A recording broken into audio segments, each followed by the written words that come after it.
উপদেষ্টা আসিফ মাহমুদ সজীব ভুঁইয়া আওয়ামী লীগের ফেসিবাদের মতো ক্ষমতার অপব্যবহার করে কুমিল্লার এসপি পরিবর্তন করে তার মদতপুষ্ট এসপি নিয়োগ দেয়।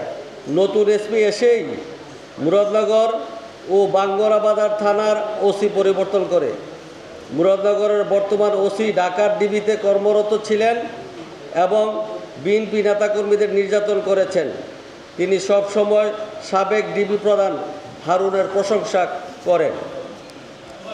প্রিয় সাংবাদিকবৃন্দ, উপদেষ্টা আসিফ মাহমুদ সজীব ভুঁইয়া শিক্ষার্থী হত্যা মামলার অন্যতম আসামি আওয়ামী লীগের সাবেক এমপি ইউসুফ আবদুল্লাহ হারুনের ঘনিষ্ঠ সহচর গোলাম কিবরিয়াকে দলে ভিড়িয়ে এবং গোলাম কিবরিয়ার নেতৃত্বে মুরাদনগরে আওয়ামী লীগকে পুনর্বাসন করেছে। বিভিন্ন ইউনিয়নের আওয়ামী লীগের চেয়ারম্যান, মেম্বার ও জুলুমকারী, নির্যাতনকারী, পালিয়ে যাওয়া আওয়ামী লীগ নেতাদের বাড়িতে ফিরিয়ে এনে অস্থিতিশীল পরিবেশ সৃষ্টি করেছে।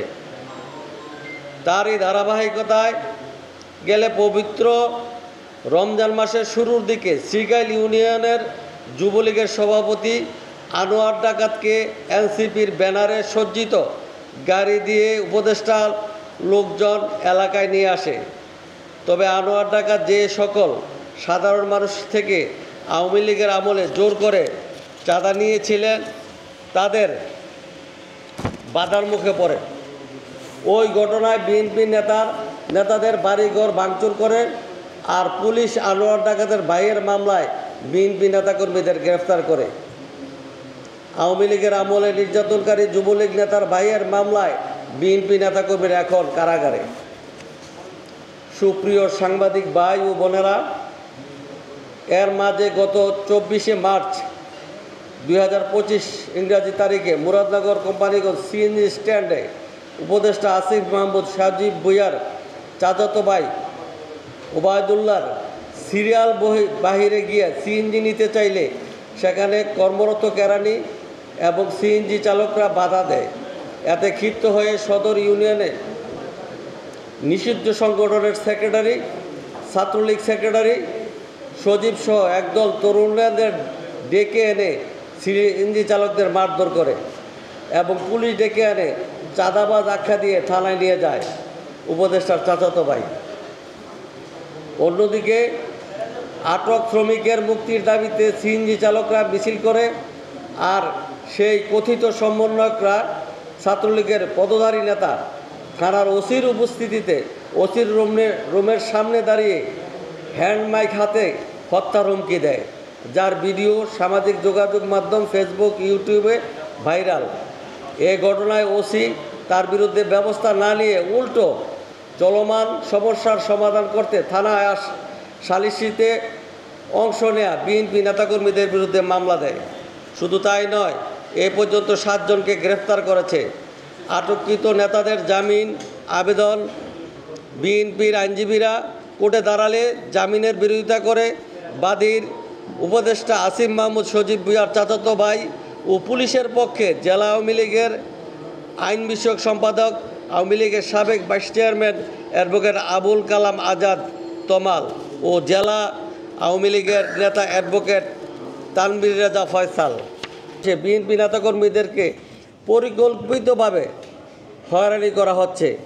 17 বছর আওয়ামী লীগের জুলুম নির্যাতন সহ্য করা বিএনপি নেতাকর্মীরা আজও গড় ছাড়া। অন্যদিকে আওয়ামী লীগের যে সকল জালিম অত্যাচারী নেতাদের দ্বারা বিএনপি জামাতসহ সাধারণ জনগণ নির্যাতিত ছিল, যাদের অত্যাচারের থেকে নারী, পুরুষ, হিন্দু, মুসলিম কেউ রেহাই পেত না, সে সকল চাঁদাবাজ অত্যাচারী আওয়ামী লীগের নেতারা পুলিশের সহযোগিতায় নিজের বাড়িতে চলে এসেছে। শুধু তাই নয়, পূর্বের ন্যায় পুলিশের সহযোগিতায় মুরাদনগরের জুলুম নির্যাতন শুরু করেছে।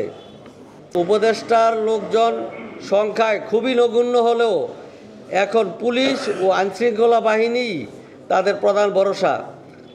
তারা মুরাদনগরের আতঙ্ক ছড়াচ্ছে, বিএনপি নেতাকর্মীদেরকে ঘরে ঘুমাতে দেবে না।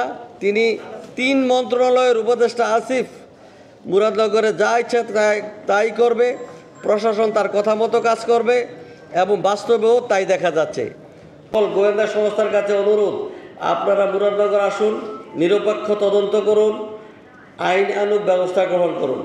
মাননীয় প্রধান উপদেষ্টা ও স্বরাষ্ট্র উপদেষ্টার কাছে মুরাদনগর সাধারণ জনগণ ও বিএনপির পক্ষ থেকে আকুল আবেদন এই যে আমাদেরকে পুলিশের ফ্যাসিবাদী আচরণ থেকে রক্ষা করুন। আমরা আমাদের স্ত্রী সন্তান নিয়ে নির্ভয়ে নির্বিঘ্নে শান্তিতে বসবাস করতে চাই। কুমিল্লার এসপি, মুরাদনগর ও বাঙ্গুরা থানার ওসির গায়েবী মামলা থেকে মুক্ত হয়ে শান্তিপূর্ণভাবে বসবাস করতে চাই। আমাদেরকে নব্য ফাঁসিবাদ ও পুলিশি বেআইনি ক্ষমতার হাত থেকে মুক্ত করুন, অন্যথায় মুরাদনগর আপামর জনতা আরেকবার যুদ্ধে নামতে বাধ্য হবে। মুরাদনগরে যে পরিস্থিতি এখন বিরাজ করতেছে, আমরা যারা বিএনপি করেছি আমরা বিএনপিতে আছি, যারা জামাত করেছে তারা জামাতে আছে, অন্যান্য দল যারা ইসলামী শাসনতন্ত্র ইসলামী শাসনতন্ত্র তারা আছে, পরিকল্পিতভাবে সবাই দলে আছে। বাট যারা এনসিপি হয়েছে তাদের তো কোনো লোকজন নাই। এনসিপি কি করছে? মুরাদনগরে ইউসুফ আবদুল্লাহ হারুনের সাথে গোলাম কিবরিয়া সরকার, আপনারা ছবি চাইলে আমরা এখনই দিতে পারবো। সে যে মানে ইউসুফ আবদুল্লাহ হারুনের লোক, সে এনসিপির উপদেষ্টা হয়ে গেছে, গিয়া মুরাদনগরে যত আওয়ামী লীগ আছে সব আওয়ামী লীগ একত্রিত করিয়া এখন মুরাদনগরে নৈরাজ্য সৃষ্টি করতেছে এনসিপির নাম দিয়া। মুরাদনগরে যত আওয়ামী লীগ আছে আপনারা আসেন, সরজমিনে আসেন, আপনারা এসে ছবি ইয়াটিয়া যা আছে অতীতের বিস্তারিত বিষয় এবং বর্তমানের বিস্তারিত বিষয় আপনারা একত্রিত করলে আপনারাই বুঝতে পারবেন যে আপনাদেরকে উত্তর দেওয়া লাগবে না। আজকে আমাদের নেতা, প্রিয় নেতা, যিনি বাংলাদেশ জাতীয়তাবাদী দলের ভাইস প্রেসিডেন্ট, উনি 5বারের এমপি, উনি 40 বছর গণমানুষের, মুরাদনগরের মানুষের সেবা করে আসছেন। জনপ্রিয়তা, এত জনপ্রিয়তা, উনি যদি মিথ্যা মামলা দেশের বাইরে না থাকতেন, ওনার এই আমাদের প্রিয় নেতার সাথে নির্বাচন করিয়া মুরাদনগরের কোনো লিডার জিতবে না, কেউ জিতবে না। ইনশাল্লাহ এটা এইবার প্রমাণ হবে। আমরা বোর্ডের চিন্তা ইনশাল্লাহ করি না, আমরা বোর্ডের চিন্তা একদিনও করি না। আমাদের এরকম বোর্ড আছে, ইনশাল্লাহ এটা প্রমাণ করবে যে আমাদের 5 লাখ বোর্ড আছে, যদি 3 লাখ ভোট কাস্ট হয়, 2 লাখ ভোট বেশি পাইয়া আমাদের প্রিয় নেতা কাজী সাহেব মুবাদ্দল হোসেন কায়কুমার সাহেব জয়লাভ করবে। এই কারণেই দেখা গেছে এই যে কুচক্র মহল আজকা ওনাকে দেশের বাইরে রাখছে যাতে নির্বাচনে না আসতে পারে। এই কারণে পরিকল্পিতভাবে এই কাজগুলো এরা করছে। আসলে আমাদের বোর্ডের ক্ষতি ইনশাল্লাহ করতে পারবে না। আমরা বিগত দিনে আন্দোলনে ছিলাম এবং এখন আছি, ভবিষ্যতে থাকবো ইনশাল্লাহ।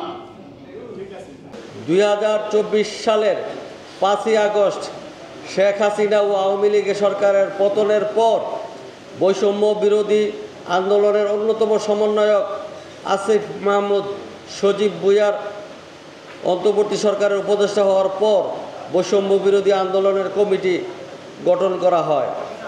মূলত সেই কমিটিতে মুরাদনগর কোম্পানিগঞ্জের আন্দোলন করা শিক্ষার্থীদের বাদ দিয়ে আসিফ মাহমুদ সজীব ভুঁইয়ার আপন চাচাতো ভাইকে আহ্বায়ক করে ছাত্রলীগের বিভিন্ন পর্যায়ের নেতাদের দিয়ে কমিটি গঠন করা হয়। ফলে তাৎক্ষণিকভাবে প্রতিবাদ জানিয়ে ওই কমিটি প্রত্যাখ্যান করে শিক্ষার্থীরা বিক্ষোভ মিছিল করে, যা বিভিন্ন গণমাধ্যমে নিউজ হয়েছে। দাদার নেতৃত্বে, অর্থাৎ শাহ মোফাজ্জল হোসেন কায়কুমার সাহেবের নেতৃত্বে আমরা খুব ভালো অবস্থানে আছি। আজ থেকে 17 বছর আগে দাদা যখন আমাদেরকে নেতৃত্ব দিয়েছেন এবং সেই সময় মুরাদনগর যে অবস্থানটা ছিল হিন্দু সমাজের, বিশেষ করে সেই অবস্থানে আমরা 5ই আগস্ট উপরে ছিলাম। বিশেষ করে আমরা যখন পূজা এবং উৎসবগুলিতে আসছে সেখানে আমরা এত সুন্দরভাবে উৎসব এবং উদযাপন করতে পারছি, যেটা আমাদের অতীতে 17 বছরে এই ব্যাপারটাকে আমরা কোনো সময় দেখিনি। আর সবচেয়ে বড় কথা হলো হিন্দু সমাজকে দাদা একটা ছায়া, বটগাছের মধ্যে যেমন ছায়া দেয় সেভাবে ছায়া দিয়ে রাখছে। বর্তমানে এই 1-1.5 মাস ধরে আসিফ সজীব ভুঁইয়া যেভাবে মুরাদনগরকে একটা গণ্ডিতে তৈরি করতেছে এবং যেভাবে আবার নির্যাতনের একটা নমুনা ধরাচ্ছে, আমার মনে হয় যে সেই 17 বছরের ইতিহাসকে আবার টানতেছে উনি। সুতরাং আমরা আশা করি আগামীতে একটা দলীয় সরকার এসে, বিশেষ করে বিএনপি এসে, এদেশে আমরা আবার সুন্দর সুশৃঙ্খলভাবে দাদার নেতৃত্বে আমরা সুন্দরভাবে থাকতে চাই।